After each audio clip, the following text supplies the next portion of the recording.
So good afternoon. On behalf of CANARI and the Caribbean Climate Justice Alliance, I'd like to welcome you all to this webinar on financing locally led climate action, the first in our four-part webinar series on just and equitable climate finance for the Caribbean.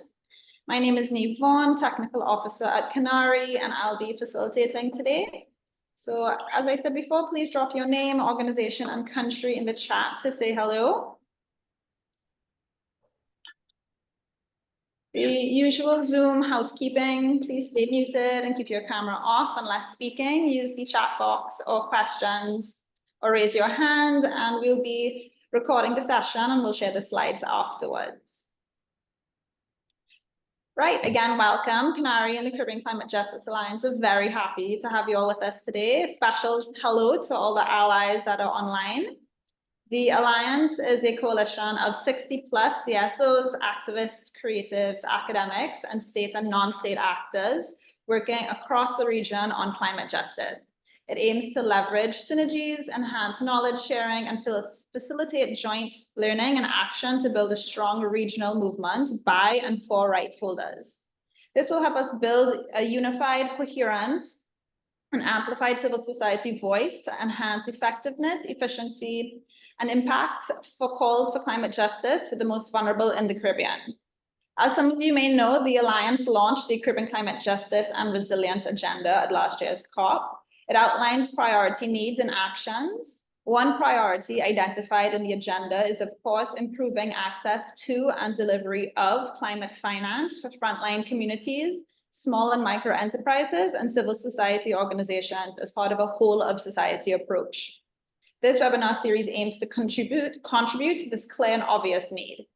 So this series on just and equitable climate finance for the Caribbean continues conversation coming out of Antigua and Barbuda during SITS 4 and beforehand, and looks forward to Azerbaijan for COP29 in November, which, as many of you know, has been dubbed the Climate Finance COP.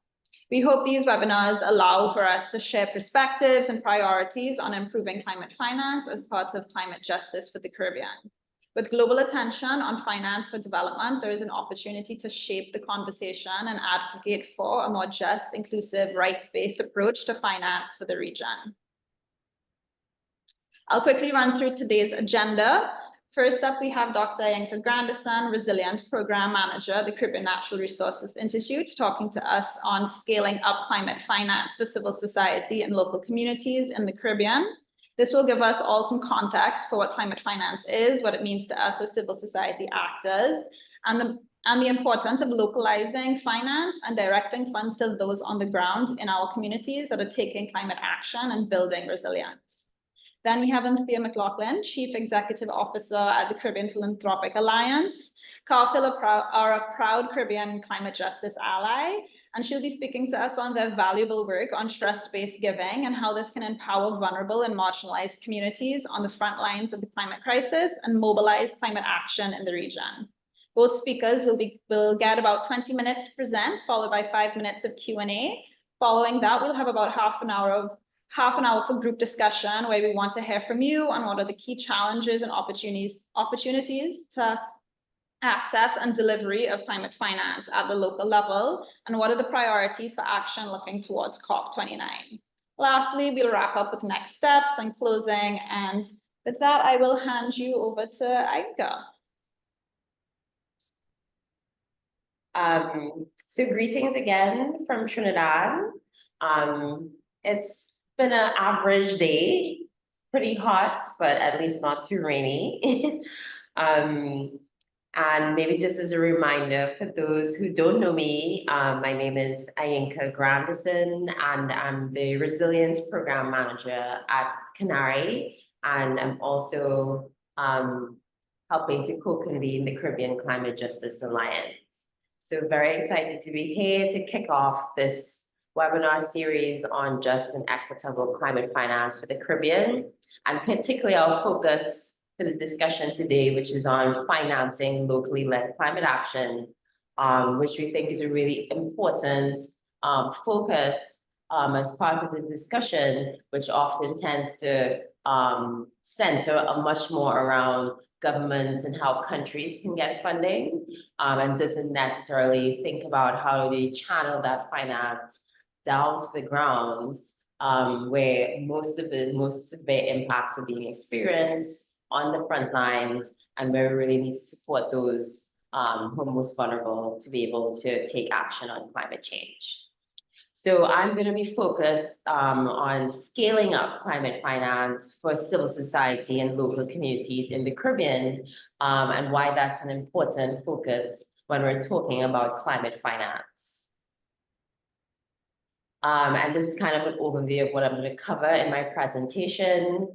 So firstly, I want to talk about what is climate finance, just so everybody's kind of on the same page as we're having the discussion.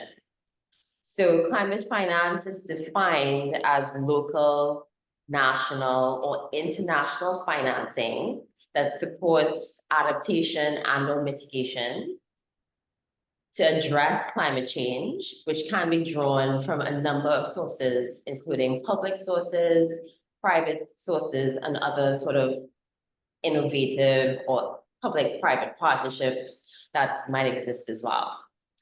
And you'll see here on this slide that I pulled some data, which is now a bit old, but it was one of the key reports that have been cited over the last couple of years, where there's this interesting breakdown that you can see in terms of, one, that mitigation has been getting a larger share of the financing that's coming to the most vulnerable countries, which includes SIDS like ourselves, small island developing states, and least developed countries. And I think also a very interesting thing that you can take from this graphic is the massive discrepancy in terms of the amount of funding that we get as small islands versus least developed countries, which would be places in sub-Saharan Africa, Southeast Asia, etc., that are getting much larger sums of sort of development aid. And it's kind of interesting to see that disparity, even though most people would agree that our small islands are also extremely vulnerable to climate change and should be getting a significant share of climate finance. Another thing I also wanted to point out, and so I pulled this slide, which I think is quite interesting, is while we're seeing this increase in the impacts that we're facing. So last year it was really warm waters, really kind of weird weather that was quite extreme. This year we're following up with, a really active, well, projected really active hurricane season. We've already had Category 5 Hurricane Beryl. So you're seeing this kind of escalation in impacts over time, but the funding actually hasn't necessarily been keeping up. So you can actually see from this graph that 2016 is still the highest amount of funding that has been received by SIDS. And in 2022, which is the last year that's covered on this graph, it was actually down from where it had been previously. And so there's also this very sort of weird fluctuation in the amount of climate finance that's coming to the region. And while the focus on climate change is getting more significant as a share within it, the amount certainly needs to be scaled up to really address the issues at the scale and impact that we want to see. So that's just some context for the discussion around kind of what we're seeing with climate finance globally.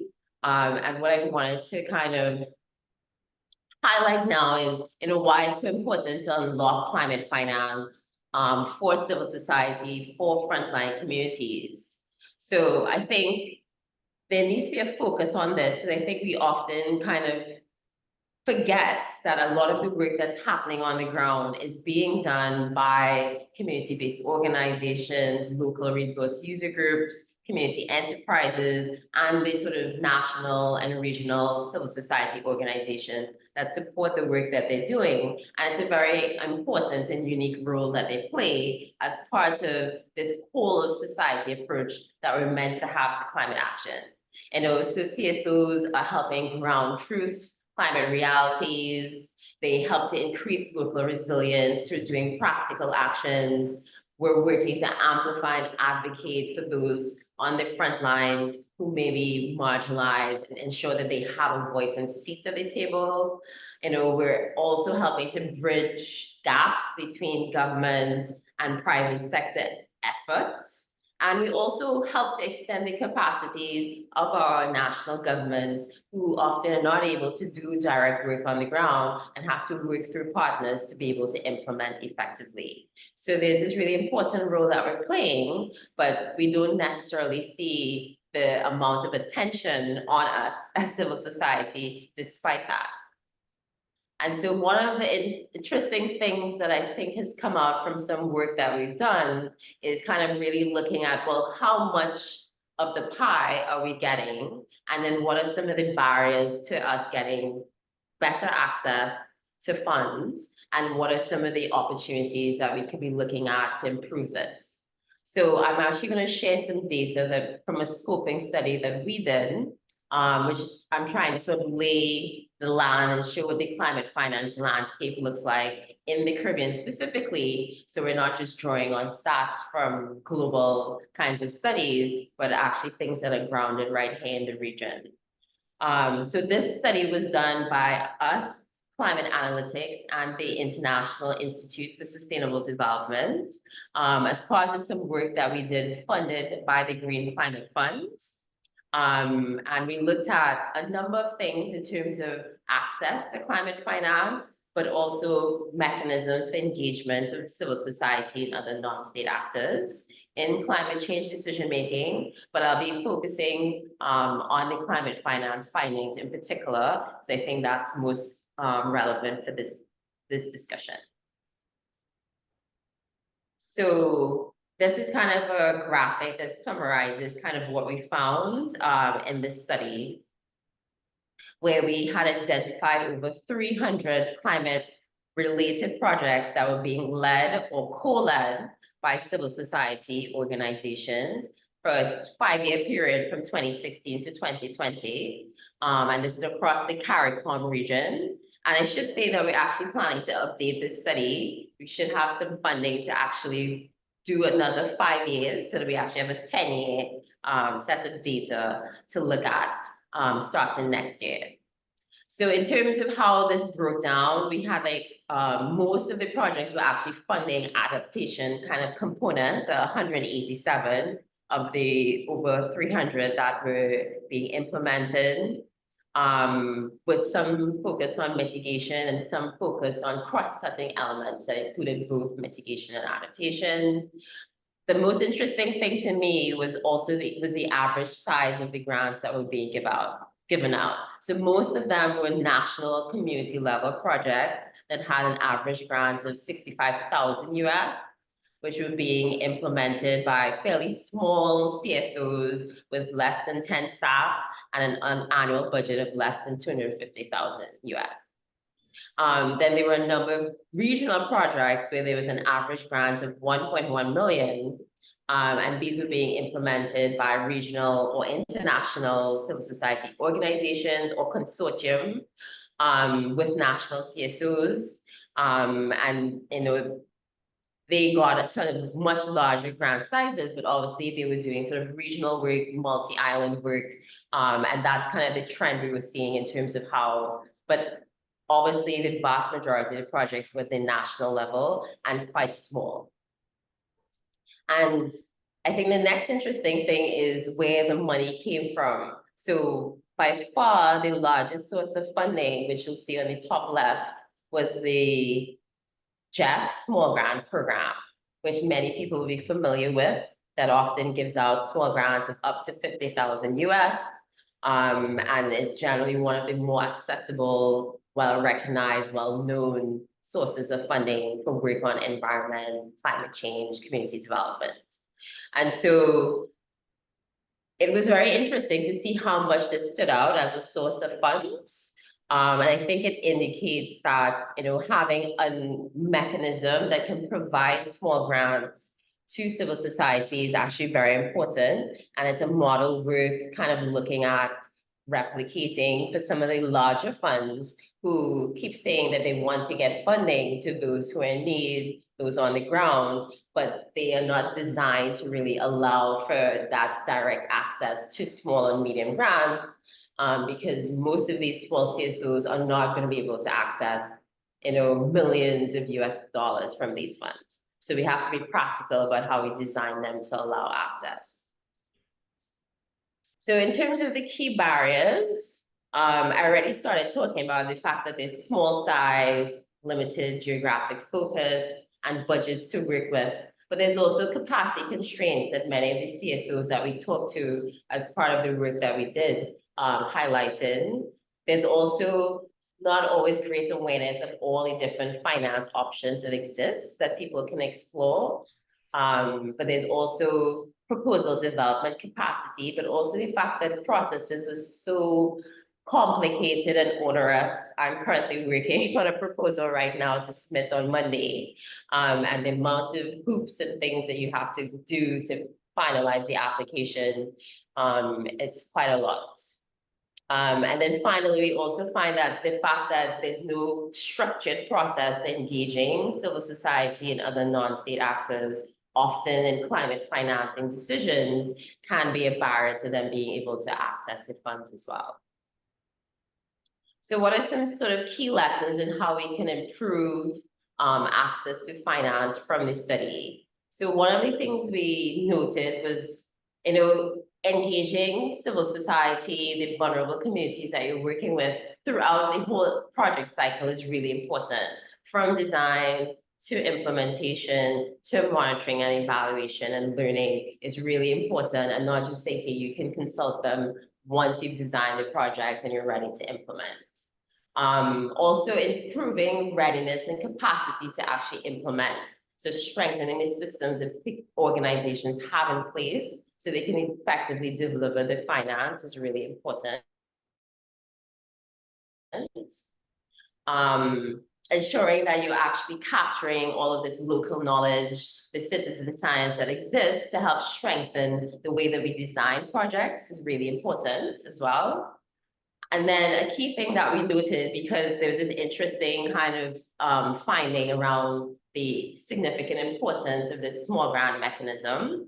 So one of the things that we think is useful to think about is how to get more sort of small, medium-sized grants out to CSOs, and actually that there's a gap as well. So after about the 50,000 US to about 250, 300,000 US, there's almost no funders that give out that amount of money. So either you have to get big and be able to go after millions of dollars, or you stay small and you keep going after these 50,000 US grants. And in the middle, there's very little funding for those kind of medium size. And so that's something that needs to be addressed. And also thinking about who's going to help deliver that finance. What intermediaries can you use? So there's many national trusts, other foundations, as well as groups at the regional level like CANARI that serve as intermediaries trying to manage grant mechanisms and get funds to the ground and support the grantees so that they're able to do this effectively. And so we need to think more about how we can strengthen and increase the role of those types of intermediaries in this space. And then finally, strengthening coordination mechanisms, not just among civil society so that they can work better together and have more impact, but also with government and with funders so that we can really understand how to make this space work more effectively. So these were some key findings that we had in terms of what's the current, well, not current anymore, but the status of climate finance for civil society up to 2020 when we did this study. And as I said, we need to update it for the last 5 years. But I wanted to then kind of wrap up by highlighting some key issues that I think should be a priority for the rest of this year and going into 2025 in terms of how we scale up climate finance access and delivery at the local level. So I think Neve already mentioned the fact that the Alliance, the Caribbean Climate Justice Alliance, has this joint call to action for the climate justice and resilience agenda, and that it does include climate finance as one of the priority areas for action. And so I wanted to highlight some of the key things that are actually within the agenda related to climate finance and really making sure that the money gets where it matters. So we're trying to get it down to the ground, to those who are most vulnerable, to those who are on the front lines, and really redress the injustices that we're seeing and really empower them to be able to act in the face of the crisis that they're experiencing.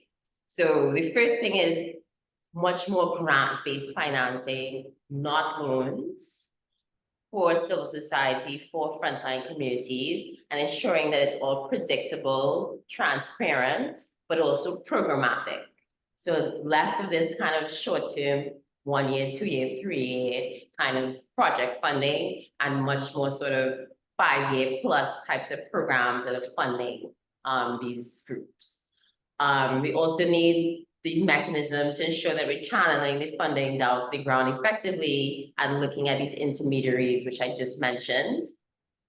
We also need to enhance capacity in action. So we can't just expect that we're going to scale up finance and that boom, magically, we're going to address a lot of issues on the ground. People need to have enhanced capacity and skills to be able to deliver the work in order to have the impact they want to see. So we have to make sure that we tie in capacity building with the scaling up of finance. And then the last two things is looking at risk financing. So as we've seen with Hurricane Beryl, that need for microinsurance, for livelihood protection schemes, to make sure that we're able to address the significant kind of loss and damage that people are experiencing in the face of climate change. And lastly, when we think about climate finance, and it's not just looking externally to get funding, but also thinking about how we can better leverage our own domestic financing as well to address these issues. The debt crisis that many of our islands is facing is a real constraint. And so debt forgiveness, debt restructuring, debt justice is really important as well as one of the things that we need to see happen to get the money where it matters. So the last thing I wanted to talk about then was delivering at scale. And there's a couple of things here that we are going to be advocating strongly for leading up to COP29 and various regional meetings. There's also the Summit of the Future that's coming up at the end of this month in New York. And so there's all of these kind of opportunities to really highlight some key things. So firstly, we need to think, I think about the quantity of financing that's really getting put towards these issues. And in terms of the new climate finance goal, that's going to be negotiated at COP29, or is already in negotiation and needs to be kind of finalized and set at COP29. The floor is the 100 billion US per year that has been on the table for now years. That's the floor. We actually need more like trillions of dollars, but figure out how we make sure we get the right amount to be able to do what we need to do is really important. And one of the things that we're specifically advocating for within that is the doubling of the finance for adaptation. Because adaptation, as I said at the beginning, was lagging behind the amount of finance that goes in for mitigation. But as you see, a lot of our islands are highly vulnerable, and what we need is money to adapt, not so much money to mitigate. And so making sure that there's adequate financing for that is important. And within that financing, remembering that local communities and civil society need access, we're definitely advocating for at least 25% of any of that finance to actually support locally led actions. And so those are some of the key things that we are prioritizing as we look to COP29 and some of those bigger meetings. So I think I'm going to wrap up here because I feel like I've been talking for a while. And I'm really interested in hearing from the other speaker, as well as hearing from you all in terms of ideas around how we can address this significant issue and improve financing for locally led action. So with that, I will stop and happy to take any quick questions if people have any to clarify. We've got a few questions in the chat. So Marie Louise has asked, this is related to the one of the first slides you had up with the fluctuating or sort of stagnating funding. So is the fluctuation based on a reflection of loss and damage at the time, or what was available to applicants? Or if it's just... Okay, yeah. So I would have to go back and look specifically to know if there was any very outstanding thing that happened that would have caused that significant decline that we saw from 2016 to 2019, for example, in the graph. But I think it's basically one that it fluctuates from year to year depending on, well, what crises, how much money people have available. But I think there's also a sense that there's been a bit of a contraction in how much aid that's been going to many developing countries, including SIDS. And that's for a number of issues around COVID pandemic, the war in Russia, Ukraine, other things that are happening as well, which I think are causing there to be a lot more wariness among many of the sort of funder countries that usually put funds into these types of things. And it has kind of led to this contraction, which is very concerning because we don't need less money, we need much more money than we currently get to be able to address this issue. But good question, Malouise, and I will go back to the report and see if there were any significant notes in it about the fluctuations from year to year. And we have a question from Sarah from EY. She asks, what do you see as the role of larger private sector companies in bridging the gap between large funding organizations and community level projects? So yeah, there is a significant role here for private sector. So I think corporate social responsibility, for example, programs and the foundations that are often attached to some of these big private sector companies could do a lot more. I feel like we ourselves don't really demand that our private sector provide as much financing as they should. There tends to be this kind of fallback position that government will fill the gap and support things in many of our islands. And I think kind of expecting private sector to rise to the occasion and provide much more funding to fill some of the gaps that we see is something important to look at and to see how we can engage with them, encourage them to do that, and making sure that if they're going to put the money in, that they're putting it in into the things that we want to see happen as well. Kristen says regarding grants versus loans, she agrees that the community level grants are most appropriate. However, when you speak to donors, they tend to prefer loan financing. And how do we bridge that gap? Yeah, so that's a really hard one. And that's, I think, where a lot of the work that's now happening around debt and how these kind of loan financing that's very not beneficial to us in terms of the terms and conditions that are set with the loans. It just kind of sets up this very unfair system, which means that we're constantly in debt and growing debt. And it's unfair to us because if you think about the fact that we have the lowest emissions and therefore contributing the least to the problem, you know, when we're looking for funding to help us address the impacts that we're experiencing, giving that to us as loans seems really, you know, counterintuitive. It should be grant funding with very little strings attached, you know, because of all of those reasons. And the ways to do that is that, you know, kind of advocating that, you know, you're just generating more debt, and we really need to see streamlined ways in terms of how these systems work.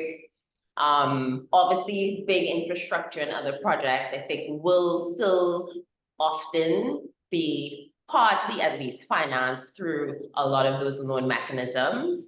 And I guess this is where kind of thinking about how we can work even with governments to better consider financial management in loan terms and how we can band together as a region to really advocate for better conditions in terms of how these things are structured is really important as well. But that's a great question because that's, I think, a really sort of difficult issue to address kind of as we move forward. And there is actually a session specifically on debt and climate finance later on in the webinar series where we can really dig our teeth into that.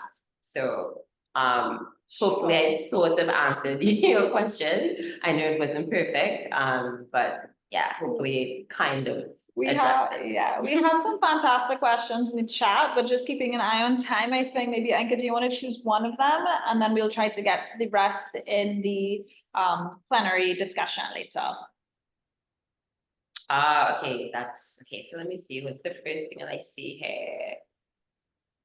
Also, there's a question here from Chandel O'Neill on what is the progress on standardizing grant form formats across the different mechanisms to decrease, that need for 2 years or more to, submit large project proposals, etc. So I can answer that actually, because I think recently at a meeting that I went to, there was confirmation that some of those bigger funds, like let's say, for example, the Green Climate Fund, Adaptation Fund, etc., were actually looking at having a more standardized application process for all the funds. That's, kind of means that you don't have to learn the nuances of each fund to send in an application, but you can send in one application to service several different funders and their requirements. So I think there is progress, and that they are hearing some of the very strong complaints that have been made about how onerous the process is, and they're trying to sort of improve it. So there is some, I guess, promise, hope at the end of the tunnel in terms of that happening. Great, and I think with that, we will hand it over to Anthea. Hello, everyone, and thank you for that presentation, Anika, because I think part of the answer will be through trust-based philanthropy. And so I'm looking forward to the discussion today. Just want to say thank you so much for allowing Caribbean Philanthropic Alliance to participate in this webinar on this critical topic called trust-based philanthropy. You will hear me speak about it and you're going to be nodding your head and say, I've heard this before, I've heard this before.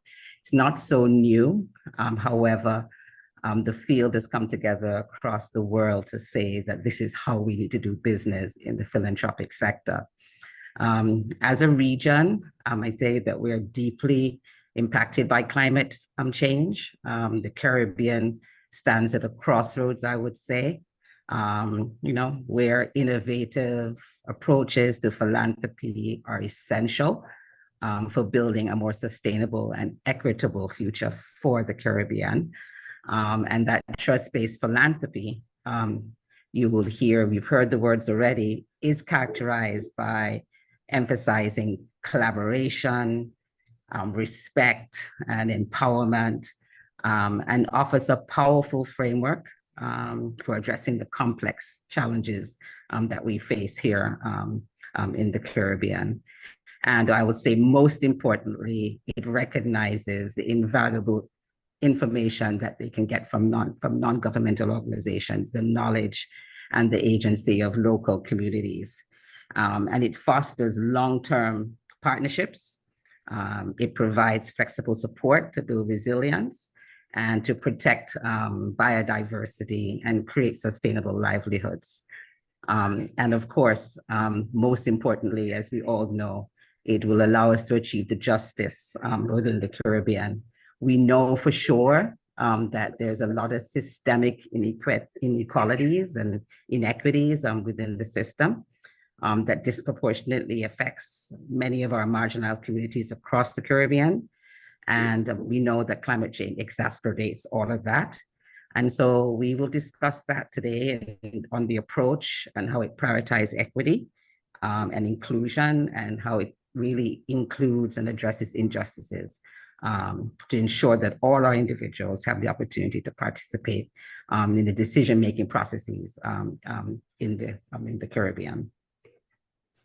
In terms of Caribbean Philanthropic Alliance, I know many of you wanted to hear about the work that we're doing, and I'm going to give you a very, very quick snapshot of Caribbean Philanthropic Alliance.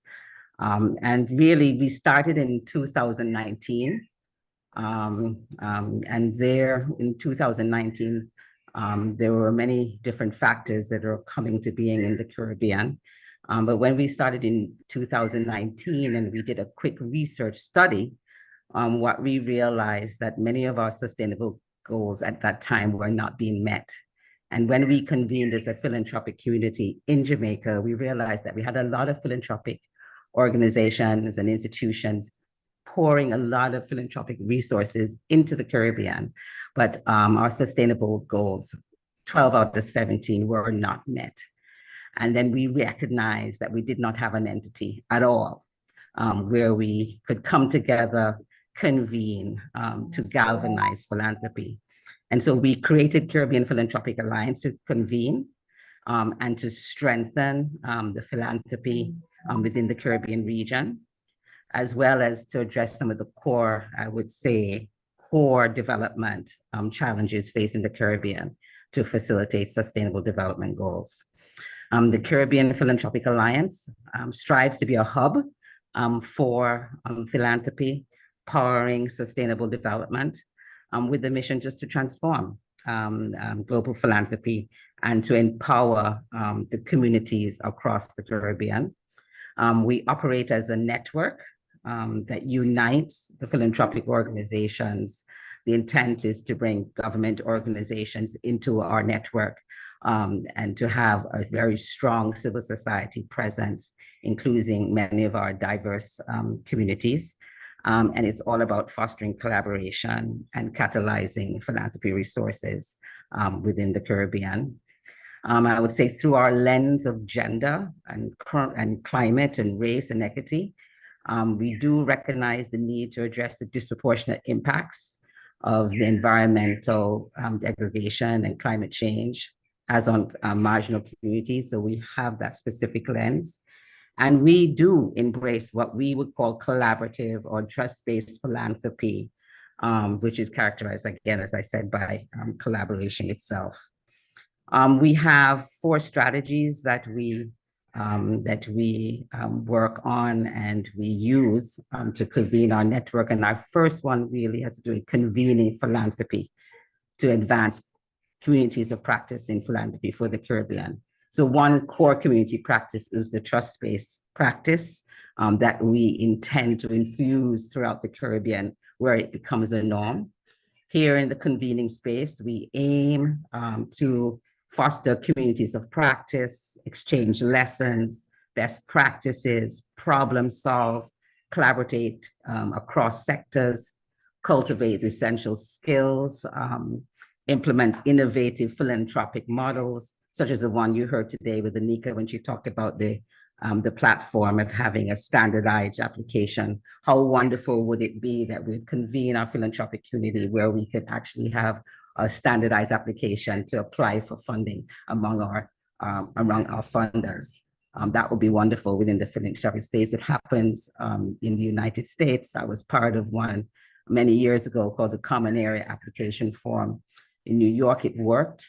And this is the kind of thing that we would want to see happen when we convene our philanthropic partners. Also, importantly, just as important is advocating for equitable funding and resource allocation. I think that is something that is key.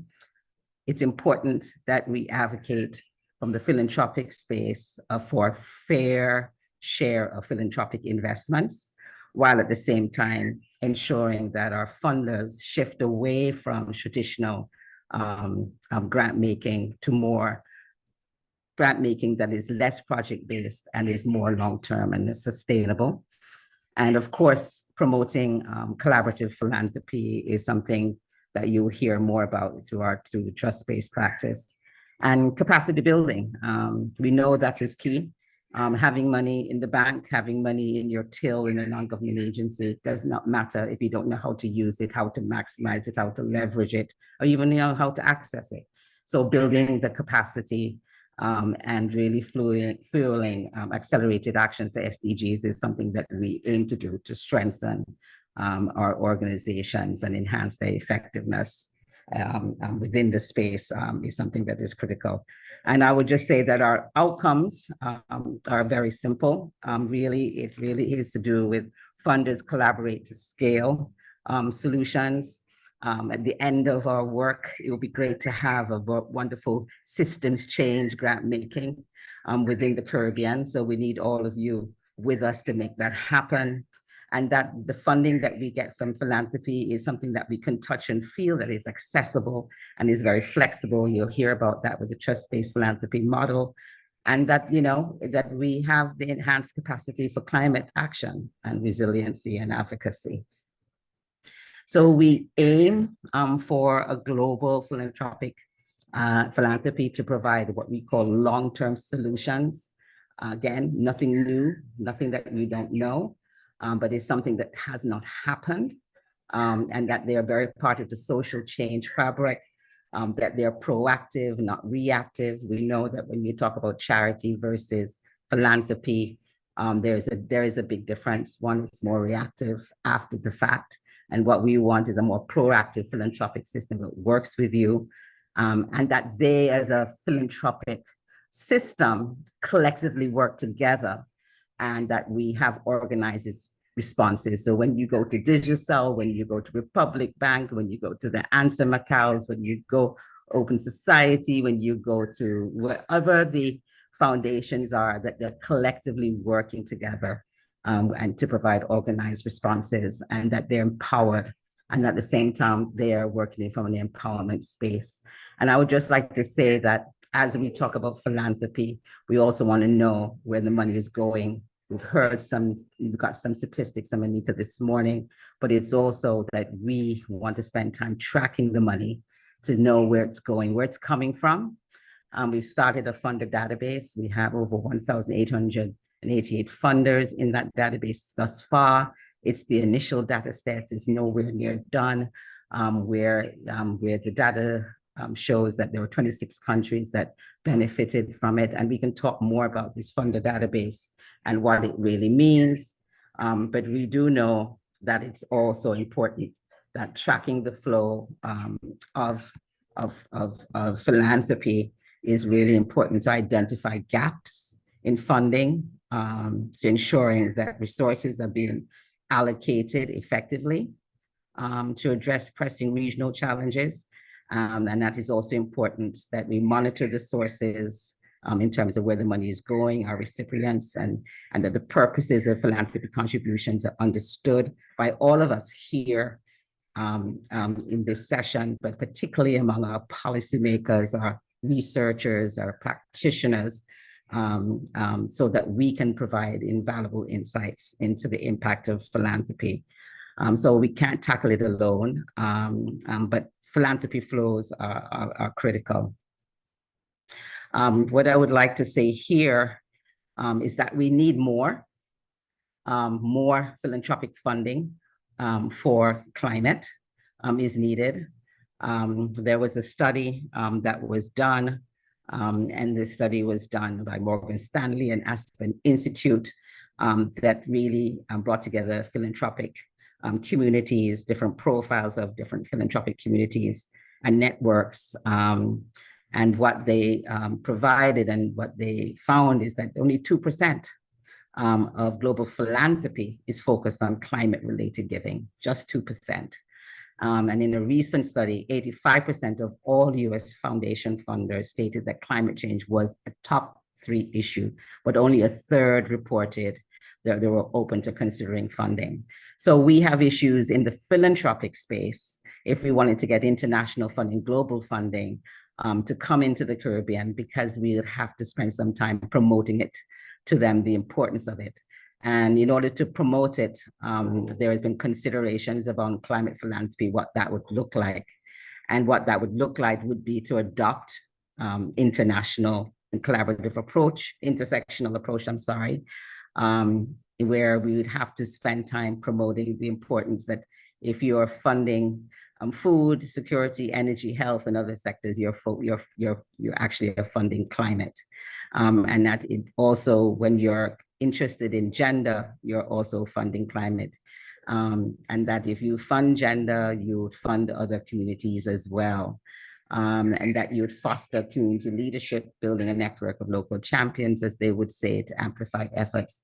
And that importantly, funders would have to spend time listening more. And so I would say the big answer really to getting our philanthropic partners to come into the Caribbean is that we would have to spend time for them to understand why climate is important. Here, you would see, I've also just placed on here what we know happened not too long ago. It feels like a distant future, but we know it was just a few months ago that we had Hurricane Dorian. And in the Caribbean, I would say that we share what I would say a deep understanding of the intricate link between disaster and inequality. It's not a new narrative for us. It's a narrative of uneven access to accessing crucial resources, leaving the most vulnerable exposed to the impacts of disasters. And when disasters strike, we know that the most marginalized communities experience the worst, and that they push them more into what we will call deeper into poverty, fighting inequality to build their communities after a disaster happens. I know Sedema, and when they did their reporting, they recognized that Hurricane Dorian made several records in very historic ways. And he called it the strongest Atlantic hurricane documented that directly impacted a landmass since, and I couldn't believe the number, since 1935. So no small feat. So what you see on the right here is philanthropy meets the crisis, trusted partners. For Caribbean Philanthropic Alliance, what we decided to do was to, when we got our calls, in terms of where money should go, we just said, well, we have trusted partners in the field that are on the ground, already doing the work, and are spending time supporting the long-term recovery efforts in wake of Hurricane Dorian. And that is where you could put your money and on your dollars.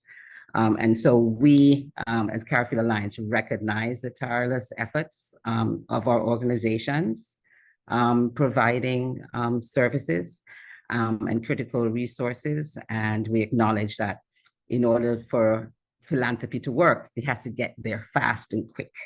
And that in times of crisis, there was no time to worry about the fund, but more focus on where the money goes directly to the people who are actually on the ground doing their work.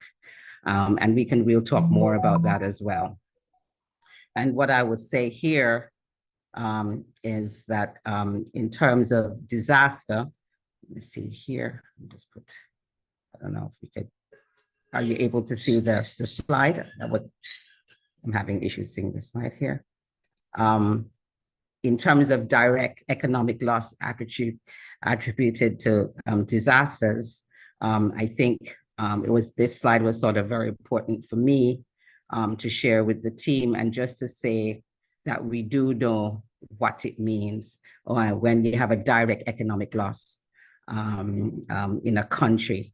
And this particular slide shows that even after 2012, direct economic loss is trending up. And for example, in 2019, you would see that approximately $25 billion in direct economic loss in least developed countries. We know that includes Haiti, with a GDP of $70 billion, impacting LDCs by over 36%. So you're just talking about that it is disproportionate in terms of what happens when it comes to climate disasters. And this is important when we talk about trust-based philanthropy, and you'll see the connection. So key climate disaster facts is here. Disasters, according to UDRR, disasters will push about 100.7 million people into poverty by 2030. We've already heard the presentation say that, if we're asking for $100 million, we need significantly more, we need trillion to deal with this particular issue. An estimated 37.6 million more people will be living in the conditions of extreme poverty due to the impacts of climate change. And the World Bank says there's 82% of the disaster-related deaths occur in low middle income. And in terms of the Caribbean, here you would see that in between 1970 and 2019, I don't know what happened here. It says, I'm not sure. Let me see if I can get it back. I'm sure I could get it back.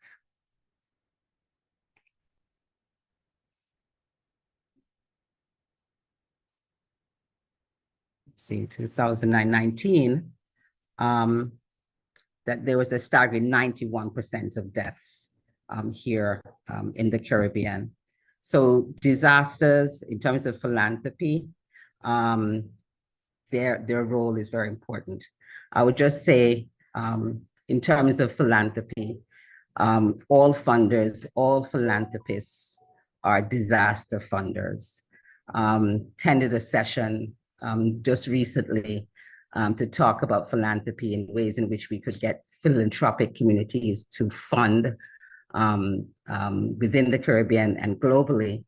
And it was expressed that what we have to do to get them around the table to increase this number is that we have to share and let them know that if you're a philanthropist in the space, you are a disaster funder. And that disasters exacerbate systemic inequalities that already exist, and that communities that are marginalized before a disaster are marginalized more after a disaster, and that destruction is often multidimensional, affecting housing, education, healthcare, and social services, and more. And so when dealing with philanthropy, we are going to have to campaign and sort of share differently how we talk about our needs. In terms of the philanthropic space, one of the things that has been recognized under the trust-based philanthropy model and probably and it's already been adopted in the UN is that there has to be a recognition of the role of non-governmental organizations, children, youth farmers, indigenous peoples, women, LGBTQIA, etc., and the role that play. And it's long known in the space that in terms of the work of non-governmental organizations, that for trust-based philanthropy to work, that there has to be a recognition of who we are on the ground and what we provide. And so we know that we provide transparency and inclusiveness, very important. We keep our non-governmental organizations at bay in terms of the importance of transparency, very important. We talk about knowledge and experience. We have that under our belt. And so for philanthropic organizations to understand our worth, they need to understand that we have the ability to monitor and to assess global environment situations, and that we can play a significant role in providing expertise and valuable research. In terms of perspectives, of course, we bring a particular lived experience and lived realities, and bring attention to the emerging issues in a very specific and detailed way. In terms of Leave No Child Behind, I'll say that for philanthropic, trust-based philanthropy to be recognized, Leave No Child Behind, we channel voices of those most likely to be directly affected by environmental problems related to policies, etc. And that we also help to raise awareness within the space. Non-governmental organizations, no matter where we sit, we're able to, I would say, provide information in a manner that they can understand it, and that it's a multiplier effect within the space. And that, so on the ground, philanthropy has to understand our role and who we are and what we provide.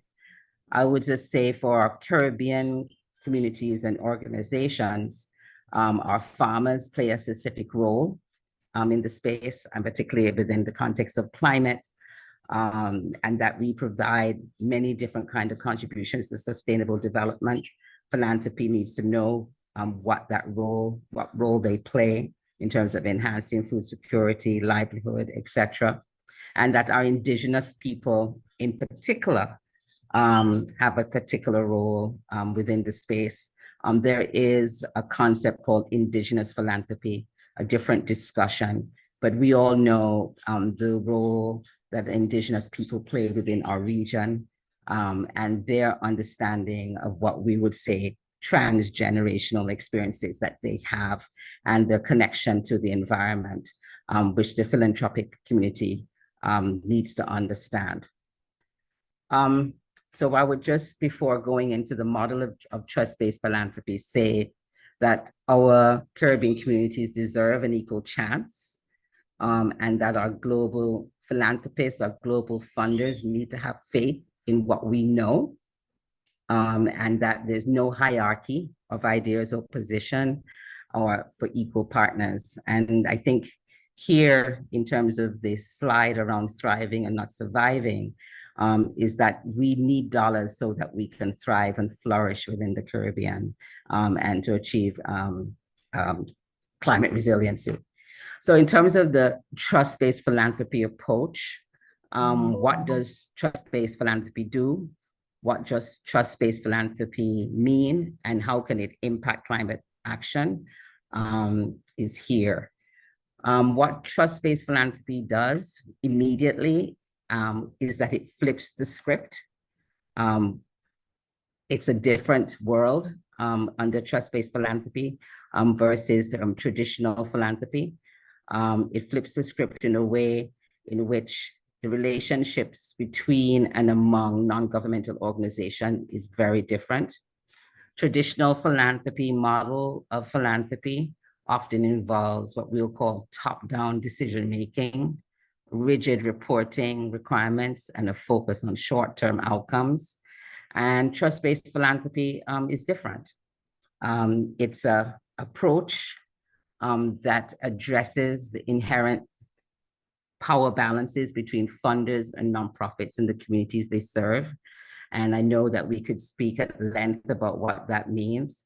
The image here has several key concepts here, but it's about rethinking philanthropy, challenging traditional power dynamics and structural barriers that hinder nonprofit impacts. Very different in terms of what we know as traditional versus trust, in where it's more hierarchical in nature.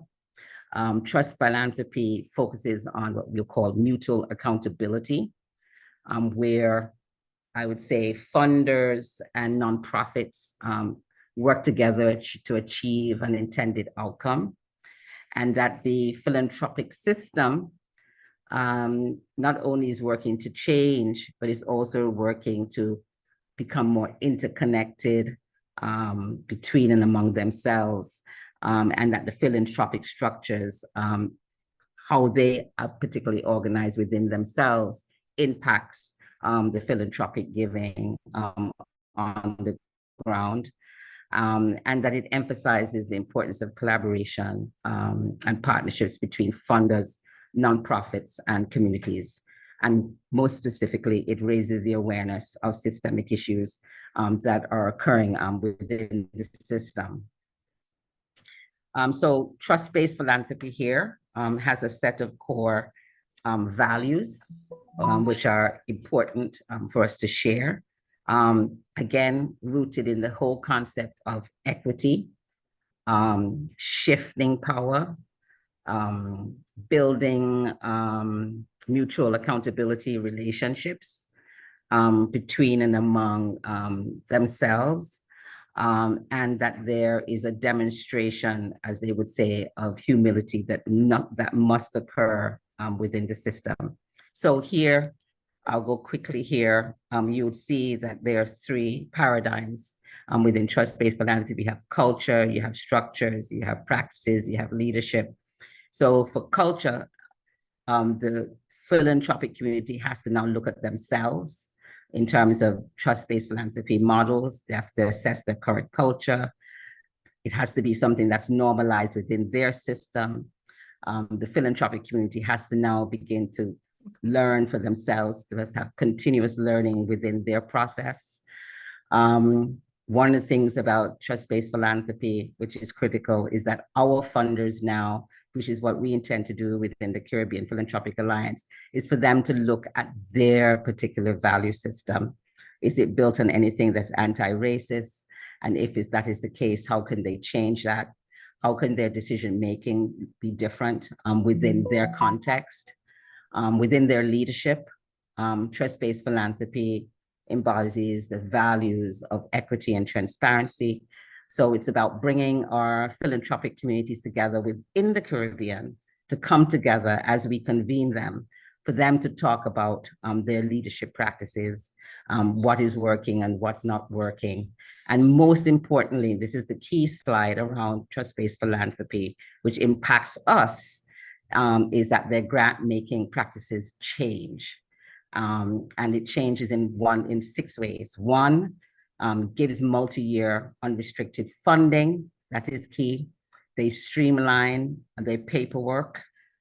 They're more responsive in terms of how they provide information and how they receive information, and that they go beyond just giving a check, and that they have a relationship with community. Yeah, while we wait for Anthea to rejoin, we'll just take some questions. If anybody wants to drop them in the chat or raise a hand. Maybe just note very quickly some responses. Okay, so there's a question from Christina. Have you noticed any trends in thematic areas that are getting greater access to climate finance, for example, coastal wetland projects or energy projects, etc.? So that's a really good question. So yes, there does tend to be a little bit of a bias, although because there isn't really well collated data that's standardized in terms of how funders fund different things, it's a little bit hard to say definitively what that is, which is why we're trying to update that study that I talked about in my earlier presentation. But you do see some certain gaps. So for example, more sort of climate justice advocacy things is a space that you haven't seen that much funding, and you can name, the very obvious funders in that space, like the Open Society Foundations and Carolina Foundation and other new funders that have come into space and are funding in that, and you're not seeing many other funders do that. There's some funding around gender, but it tends to be kind of very focus on specific things and maybe not very broad, not necessarily funding wider issues. What else? I think there tends to be quite a bit of funding around the very sort of obvious kind of things like adaptation for certain types of things, for energy projects, for coastal protection, water security, agriculture, food and nutrition security and sovereignty, but there's like gaps in some of the other spaces. At the national kind of level, I think there's a lot of infrastructure projects which get a lot of the funding versus other types of actions. So yeah, so there is a need to really look at where the funding is flowing and to what, to track it properly, which I think Anthea was actually mentioning, and to be able to then say that these are the gaps and this is where we should be channeling funding to those things that are not getting enough funding. So that's a really good question. And so I don't think Anthea's rejoined. No. Okay, that's really too bad. It means she probably had some serious internet issues, or hopefully her laptop or something didn't die. But in that case, I do open the floor now to our general discussion. Let me just share my screen quickly. Hello, everyone. My My internet just dropped in the middle of my presentation. I don't know what happened there. I apologize. No worries. We have moved to the plenary discussion, the group discussion now, but there was a question in the chat directed to you. So let's. Great. So the question was, they were noting that this idea of trust-based funding is, trust-based giving is really interesting, and they were not familiar with it, and they were asking what success has there been in getting philanthropists, funders to switch to this model. Are there any specific success stories that could be shared? How widespread is this movement? And thank you for that. And I think that's one of my slides had, that it is a movement, that is a global philanthropic movement that is happening I think in a rapid way. I think the recognition that, number one, that resources are significantly less, but necessary, that philanthropists are recognizing that they have to collaborate with those on the ground to ensure that they can maximize and leverage their dollars, and that the hierarchy way of doing business is not working anymore. And that is the only way for accountability to happen and for measurements, for us to understand where our money is going, that they have to work with community. So there are many, I would say there are many examples globally, not necessarily regionally. We have not documented that, and that is what we want to do through the Caribbean Philanthropic Alliance, is to sort of start documenting where it's working well. And the only way to do that is through working with the philanthropic community and with our non-governmental organizations and persons and individuals and entities that are receiving money from the philanthropic community and what their relationships are, and to be able to develop a narrative. So what's important for us to do is to develop that narrative for the Caribbean. How is it happening in the Caribbean? Are they only using trust-based philanthropy across the world, but not here? And why? Is it still steeped in traditional relationships? One of the slides spoke about the fact that philanthropy now has to answer that question for themselves. The difference between traditional philanthropy and trust-based philanthropy is that philanthropists have to ask that question. They have to come to you, not us come to them. And that is the difference in the relationship. That is no longer the hierarchy where they are waiting for us, but they have to come to us and ask these specific questions. So the answer, the long answer, we don't know what it looks like in the Caribbean. We have to build a narrative, but there are many lessons across the international community that we can share. Great, thank you for answering. We have another question in the chat. Also, anyone feel free to raise your hand if you have questions. The floor is open. I know we are running a little behind time, but we do want to get to as many useful and important topics as possible. Not on the screen, but is something that we do want to ask everyone present is, are there any instances that you are all involved in with doing climate finance advocacy, or are there any projects that you would like to share with us? Because we do want to, knowledge sharing is important. We want to know what's going on. We want to keep this strong, unified coalition going. So please share any works that you're doing, any links in the chat. We really appreciate that. And yeah, so I'll pose Christina's question. So at global events, for example, COP coming up, we see a lot of countries being able to report access to finance to support key thematic areas. Has there been any regional discussion on a mechanism for tracking the disbursement, use, and scaling of these resources? So Anthea, I'm not sure if you are aware of any sort of efforts to think more about how you track climate flows. I know there are a few discussions that are being had across CARICOM on how to do that better and what it might look like. And I'm aware of a couple pilot projects that have started looking at some scorecards and different ways to track accountability around climate finance, both downward and upward accountability.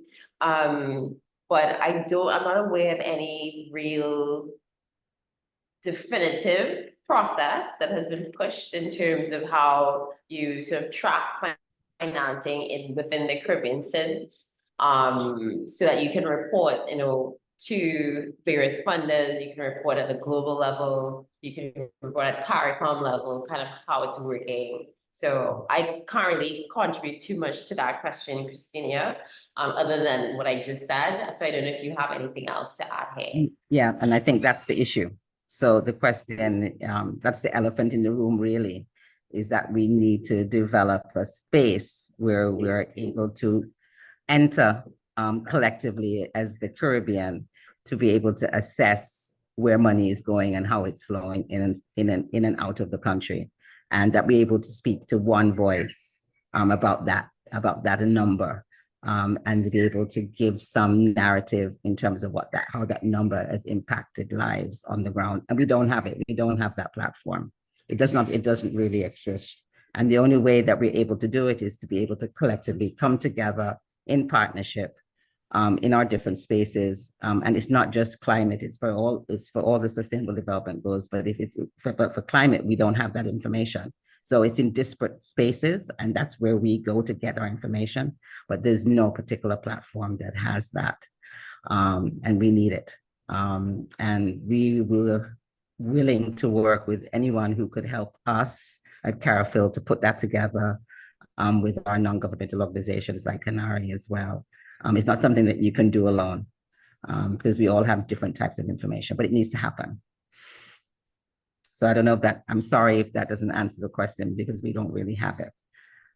We just have it in different silos at this point. So Chandel has asked, to put it simply, is the Bridgetown initiative still a thing? Question mark.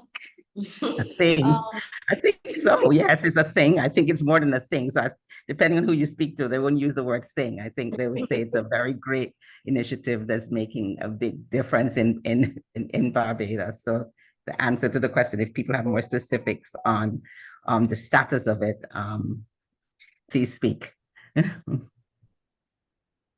Well, So I can jump in on, if you don't mind, I can jump in on that. Please do.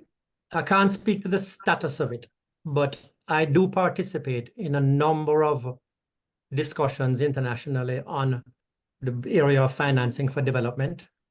And whenever the topic of climate finance comes up, the Bridgetown Initiative is always mentioned, always.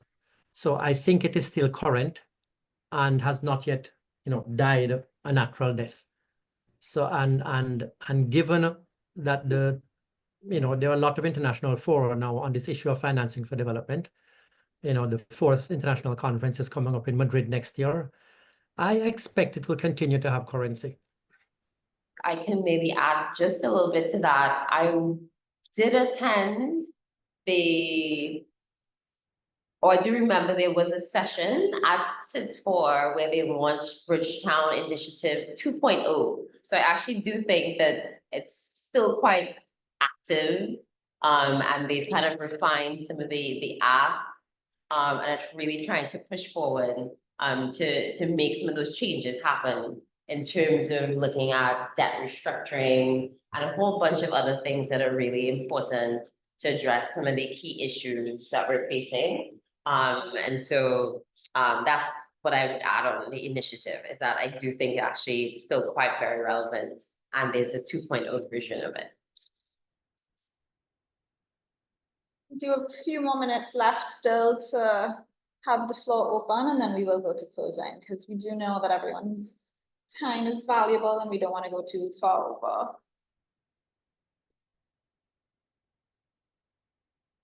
Well, not advocacy exactly, but I did recently get accepted to a training program for European Communities for Climate Justice for 2 weeks in October. So I'm looking forward to that. They've got 6 different sessions on different aspects of climate justice. And I think it's going to be a good opportunity to network and learn more about the topic and get some certification on it. Great, and we look forward to hearing about it through the Alliance. So I'll also maybe interject and say if anyone who isn't already an ally, please feel free to learn more about the Caribbean Climate Justice Alliance. And we do have a access to finance working group. Hi, Christina, you can please unmute and talk. I have one final question. Thank you again for this presentation. It was really insightful because I'm really trying to unpack, because climate finance is a really popular theme that I see popping up, and I'm really trying to understand a lot more about it. Have you experienced any difficulty with differentiating between climate finance and finance for development? I know that now a lot of the whole notion is that climate change should be mainstream in a whole of society, all of society approach, and climate change is a developmental issue. And so sometimes a lot of climate change activities may not actually be tracked or flagged as contributing to climate change adaptation or mitigation. Is that also a challenge in tracking climate finance? And yeah. So definitely, this is one of the major, I think, constraints in tracking climate finance flows right now, is actually defining what counts as climate finance and where you're not duplicating or double counting or have a gray area in terms of what is considered climate related and what isn't.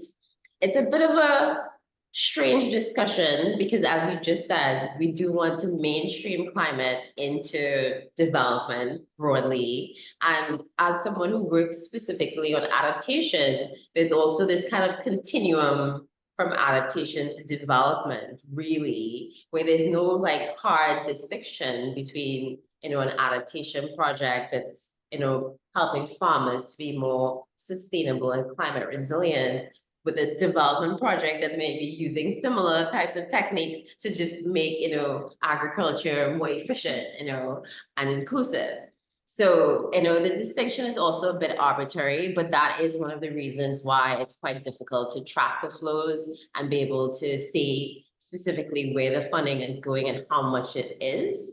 But there's also, I think, a related issue, which is important to think about, which is that because funders like those big funds, like the Green Climate Fund, Adaptation Fund, JEF, etc., are very much focused on just providing climate finance and not providing development finance, because their mandate is to do that, and they leave the development finance to development banks and other people. They have this definition where they won't fund your project unless you can very clearly show a strong climate rationale and that your activities are going to directly address climate impacts. And so that makes it very difficult, or it means that you have to frame your project in a very particular way to get funding from them. And they're not really particularly interested in just funding a development project that has some climate benefits. And so that's also an issue that, often comes up too when you talk to some of these big funds, is that there's all of this kind of emphasis on having all this data and risk assessments to prove that this is like a climate related impact, so you can get the funding. And so that's also another side of the problem with this kind of definitional issue in the gray area.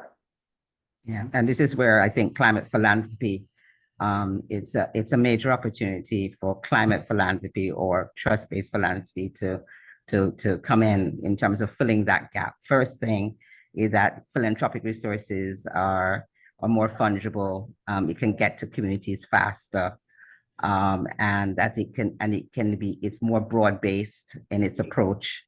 And so what we have to do is really educate our philanthropic communities about climate, what climate philanthropy is, and that it's all the other things.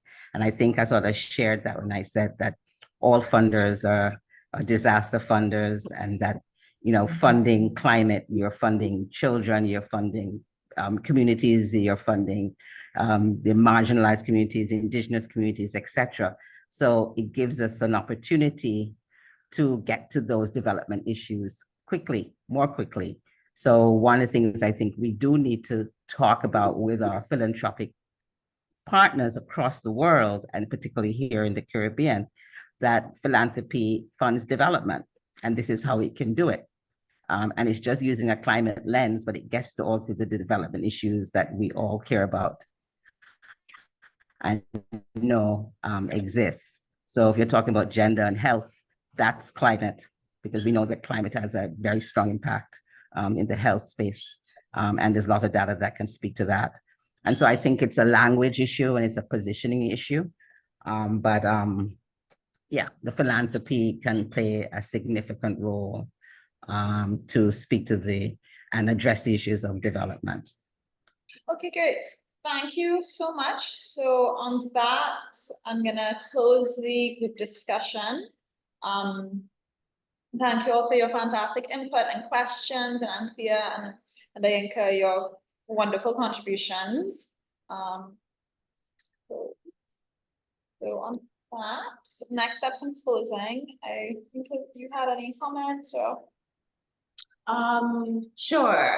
So I guess one of the things that I wanted to note was, I think one of the things that we would love to see come out of this series of webinars, and it's really great to hear that people like Christina and stuff are here to learn more and are really trying to sink their teeth into the issue. Because I think that the rest of this year into next year is going to be a very opportune time to really kind of highlight out the needs that we're seeing on the ground, the needs that we're seeing as civil society organizations, as community-based organizations, as activists, to really highlight, how the system needs to be transformed to better support, locally led action, and those on the front lines. And so I actually wanted to note that, we're proposing a sort of big joint climate finance campaign to start running from maybe late next month. We'll probably aim to kick it off on International Day of Climate Action. And so we're really hoping that, if other people are interested in working on this and advocating for, a change in how we fund things and making sure that there's enough money that's being delivered effectively, etc., that there's more trust-based giving, that, let us know. So you can write in the chat, you can email to Neve or I in terms of, follow-up to say that you're interested, but we're really excited to a kind of visible campaign where we're really championing, those on the ground and what's needed to properly fund and support them. So that's my little contribution in terms of the wrap up. And I just wanted to say a really massive thank you to Anthea. I know she got cut short because of technical I got cut short. Sorry about that. I don't know what happened. We were all very interested in hearing about the trust-based giving aspect. So hopefully, Anthea, we can PDF and share your slides and, sure. And that type of stuff. And we can see if anybody has questions that we can forward on to you if there was stuff that was left unanswered. And I also wanted to say a big thanks to Neve and to Aaron, who's backing us up with tech support today as well. And to also say a big up to the allies that are on the call who are part of the Alliance, and also acknowledge the funder that's been supporting all of this work, the Open Society Foundations, WhatsApp. So that's it for me, and I'll just hand back over to Neve if I've forgotten anything. No, thank you so much, Ayinka. I think you encapsulated that beautifully. I don't think there's anything else other than we will see you at the next webinar. We have 3 more to go. The next one is on September 26th at this time as well. The next one will be on loss and damage finance, which we know is a hot topic, and we hope to see you all again then as well. Also, thank you to the allies and also the soon-to-be allies, perhaps, in our in our chat. I dropped in the chat a few times the link to our webpage. You can find out more about the Alliance there and the resilience agenda, climate justice and resilience agenda. And please feel free if you have any questions, you want to learn more, you can reach out to me or Ayinka. And yes, so thank you all again. See you soon and have a great rest of your day. Thank you.